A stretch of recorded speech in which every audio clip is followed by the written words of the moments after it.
आकाशरू खसिला मृत्यु वज्राघात टली पड़े माँ पुओ सेपटे बापा गुरुतर बजार को सौदा करने जाइथिले हेले वज्रपात परिवार उजाड़ी देला।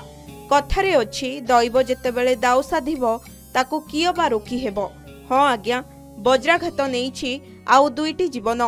वर्षा हेला मात्रे आकाशरू खसुची मृत्यु लोकंकु घारुछि वज्राघातर भय। गतकाली झारसुगुड़ा सहर सिरिया बगिचा अंचल वज्राघात माँ एवं पुओ दुहिंकर मृत्यु होइतिबा बेले बापा गुरुतर आहत होइछन्ति। मृतक दुहे हेले पूनम देवी और तांको 12 वर्षर पुओ शिवराज साहा।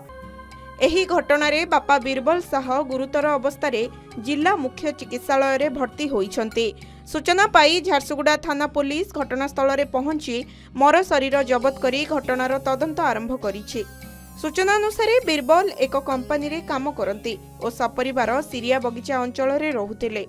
गतकाली संध्यारे बीरबल तांको स्त्री और पुओ को नहीं बजार करने को घर बाहरी जाइथिले, किंतु हठात वर्षा हेबारु सेमाने रेल फाटक निकटस्थ एक जरीपाल टणा अस्थायी दुकान निकटरे आश्रय नैथिले। एही समय रे वज्रपात हेबारु घटनास्थल रे ही पूनम और शिवराज टली पड़िथिबा बेले बीरबल गुरुतर होइथिले। स्थानीय लोके 3 जन को उद्धार करी डाक्तरखाना रे भर्ती करिथिले। सेठारे डाक्तर पूनम और शिवराज को मृत घोषणा करिथिले। वर्षा दिन रे समस्तंको घारुछि वज्रपातर भय।